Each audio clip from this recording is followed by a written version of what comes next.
In this special episode, we talk about Reliance Jio and the company's first ever online-only annual general meeting.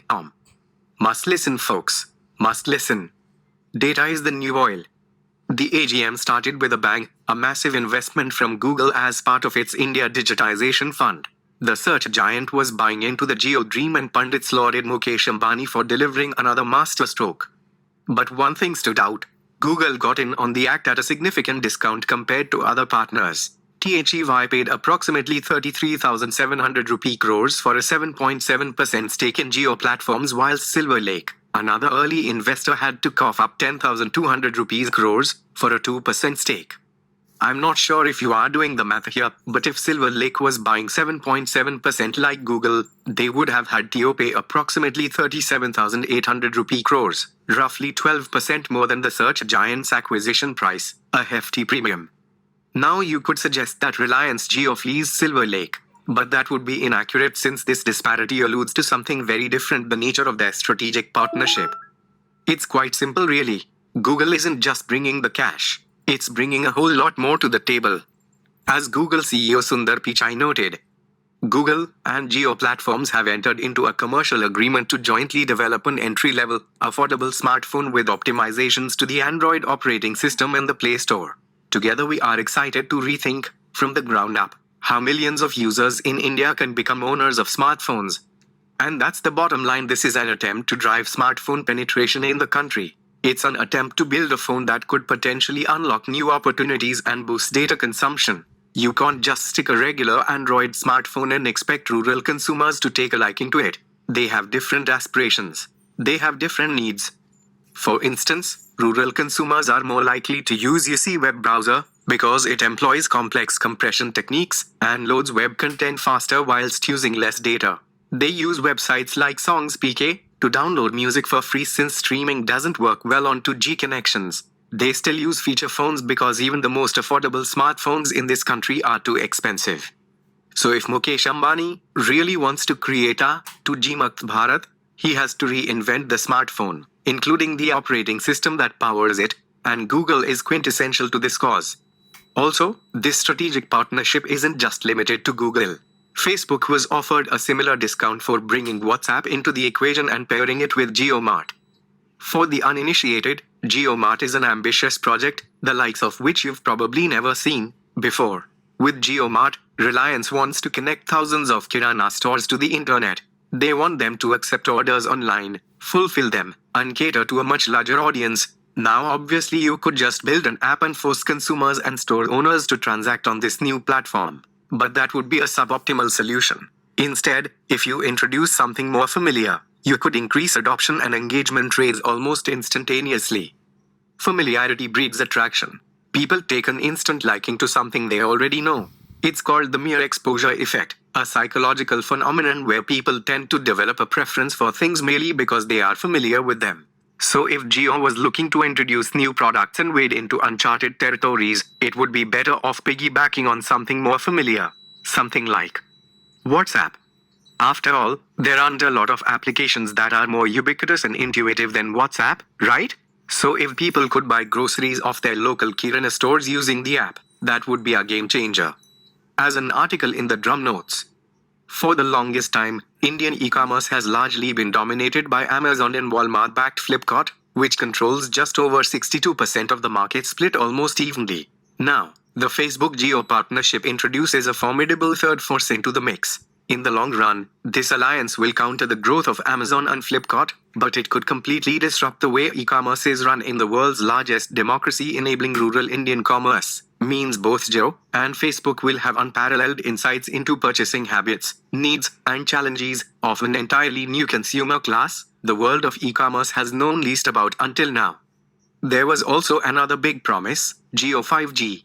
Unlike previous network technologies, 5G won't just connect your smartphone to the internet. It aims to connect everything to the internet: refrigerators, microwave ovens, washing machines, your TV, everything.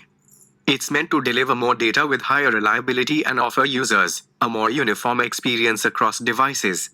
Now experts we spoke to confided that this kind of interconnectedness is unlikely to transpire in the short term, at least in India. but they were still hopeful of leveraging 5G to pursue higher mobile internet speeds.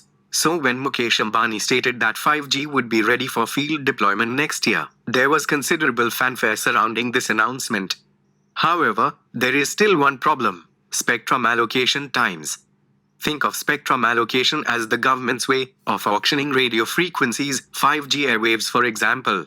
Who gets what is incumbent on who's willing to pay the most, but the government will set a reserve price point, a minimum amount below which you simply can't bid.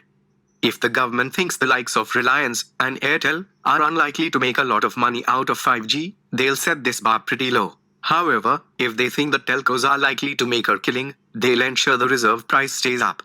And the telecom entities have been fighting tooth and nail to revise the reserve price downwards. Their contention is rather simple: we have too much debt.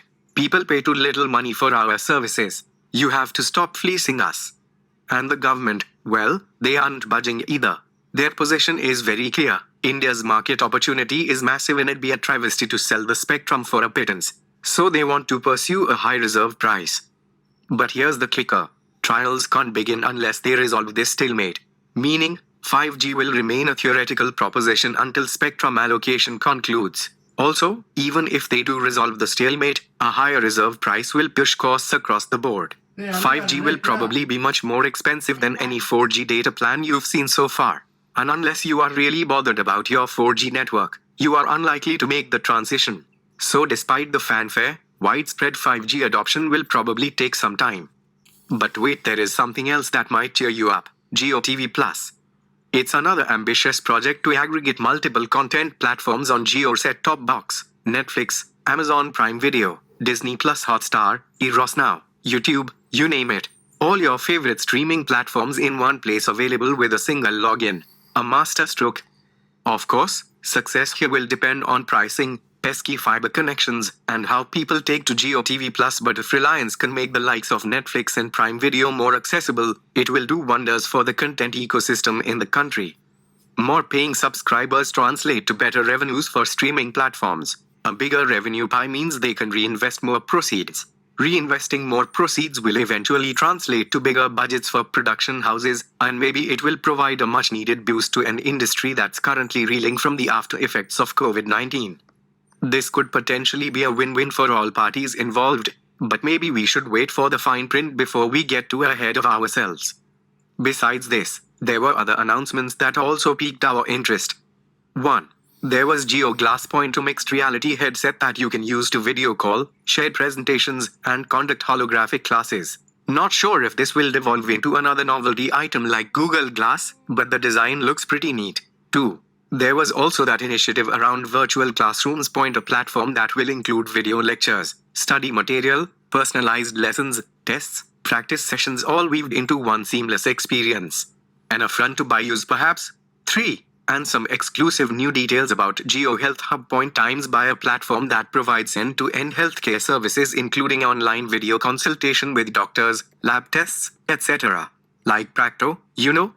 And as the AGM drew to a close, I walked away from my computer screen with equal parts optimism and equal parts dread. After all, it's hard to overstate Jio's contribution to India's growth story. They've single-handedly altered the digital landscape in this country and in all likelihood will continue to shape it for many years to come. But as Reliance begins to shapeshift and metamorphosize, they are starting to dwarf competition and subsume entire industries. They are prepping for war with incumbents on both fronts, digital and offline, and they are doing it at a pace that belies all expectations. It reminds me of another company. What an uncanny resemblance, isn't it? Also, if you know anyone who's looking for a quick summary that explains Reliance 2020 AGM, this is the episode they should be listening. It's easy on the ear, doesn't bog you down with unnecessary details, and offers you a pretty good summary of the most important bits. Come on now. Thanks for watching this video. Be a part of our ever-growing community. Please like, share, comment this video. Press the bell icon to get instant updates from our channel.